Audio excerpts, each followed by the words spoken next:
Hello and welcome to Flory Models, another classic kit review for you. So today we've got ESCI's 1/72 scale toned down Phantom. So this is basically done in the German version of the actual F4 Phantom. And again, ESCI, back in the day, as we said before, we've done an actual full podcast on ESCI. It's one of those companies that produce a hell of a lot of kits, and some of them are still really, really good today. This is actually Matt's kit that he sent me down to have a look at and do a review of this sort of legendary kit. So down in here, you can see we've got the actual lovely little bit of box art. Again, nice markings with this one because we've got the Turkish one, the German and the US version as well. We don't see many of the Turkish ones around, but I do maintain they've got the best nose art with the sort of tusk face on them these days. So a little bit, obviously the blurb, multiple languages. We've got the kit down in here as well. So your kit number for this one is 9043. And then again, we've got the brand in here and on the back. So I do believe this is the F4F. Would make it about right for this one because it's got the long nose of the E variant, and then this was the sort of the exporty one as well. So as you can see, we've got one giant bag which is in diarrhea brown. Oh look, made in Italy. So you can see that one there. We've got some decals which feel very Braille-ish, but again we've got harnesses down in here and everything, so that's quite nice. So starting off with the actual instructions, which is the old format of being one giant sheet. So colour call-outs all down the side and then working in very Hasegawa-esque, as you can probably imagine. Okay, so starting up here, we've got the seat going together, two halves of the seat, and then we've got the ejector pin or sort of pull handles at the top, separate fit, pretty standard. Those being fitted down in there, control sticks going in, and then we've got decals making up all the side consoles, so that's fine. We've got decals obviously making up for the instrument panels as well, and then pretty much standard, the bottom plate, including the nose wheel bay, goes onto the actual underside of the cockpit floor. We've got the intake, so we've got those splitter plates down in here. Again, very Hasegawa-esque the way that goes in. Pretty much standard to how everyone's done it, being those fitted in and then two halves going in there together. All right.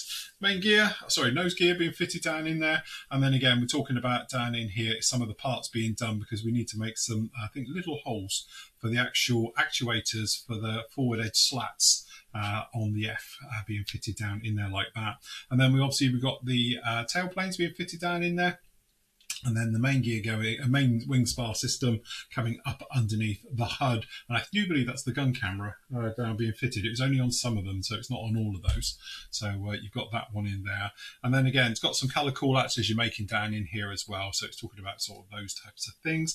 The gun system being fitted down in there in the front, the way that sort of all fits around the actual wheel well. It looks like the main gear is just one-piece doors and those being fitted down in, and then those fitted in and actuators and all the bits and pieces. And then the standard sort of sidewinder Sparrow layout, looks like 4x4 with the actual I think a 30-gallon tank, 300-gallon tanks on there, and then obviously we've got the afterburner nozzles in there, canopy framing being fitted down and in, and that completes your build. So we've got some options down in here. Say we've got JG71, which is the F4F. Then we've got an F-4E down in here from SJ, which I do believe Seymour Johnson as well. And then obviously we've got one down in here from Jet Squadron in Turkey as an F-4E as well. So you've actually got some nice options down here. Very nice. Okay, so if we go straight into the decals, things I've got them just here. As you can see, don't look too bad. We've got some nice walkways, various bits and pieces. And again, the different markings down in there. Then down in here, actually, it's looking pretty good. We're okay with those ones. So again, these are done by Cartograph back in the day. Very nice indeed. So again, we've got the slime lines, we've got the instrument panels, the walkways, things like that as well down in there. So very nice. So opening up the bag, we have, so we've got 3 sprues. So we've got, oh look, I haven't seen this for a while. This is the bit where it's still, when it's hot off the machine, they bend it. There we go. So you end up with the horn, as it used to be called. So I haven't seen that for a long time. So anyway, this is fully recessed, which is one of the nice things about this actual kit and the way it stands up right the way through today. So we've got some clear parts to have a look at the moment. So if we walk our way around all this, you can see big old sprue. But then if we dive into the close-up, we start with the fuselage. Really fine recessed details right the way over. This colour just doesn't do it any favours. Luckily, we've moved away from this now. Most of it's done in grey. But trying to catch it in the light, you can see we've got all that surface detail you'd ever want. very nice indeed. Under section, as you can see, very nice, very fine recessed. This is that gun camera you can see down in here, and then over here you got the this is the front wing extensions, which obviously slide forward on the front for the slats. And then again, working up through there, we've got the cans, we've got the underside here, and again, you've got a little bit of sidewall detail, very nice indeed. Instrument panel is devoid of anything because obviously it's all decals. We've got the seats, as you can see, we've got the pylons, we've got the wheels and gear, and we've got the nose, the old long nose for the EFs. And again, down in here, we've got the other side of that fuselage, looking really very nice indeed. Nothing on the inside, as you might imagine, but it's a lovely, clean, crisp mould right the way through. There's nothing wrong with any of that. Very nice. Okay, so if we move over to the, probably get this on the smaller camera. This is the tops of the wings. So it's got the thicker wing on here for the gear, as you can see. So very nice as well. And you've got that sort of forward slatted area to the tails being the later one as well. Main gear door, as we said, is all moulded in one. We have got a little bit of flash on this guy here, just on this one over here. And again, no ejector pins on the inside, which is really nice at all. Again, very, very nice. And then down in here, we've got the armament. So again, we've got the old-fashioned heaters, which are sidewinders. Yes, bypass those sparrows. I don't know, they look a little bit funny shaped, if I'm honest, on both sides, but hey-ho. But generally, very nice, the rest of it. Again, on this side, obviously, we've got those wing tanks.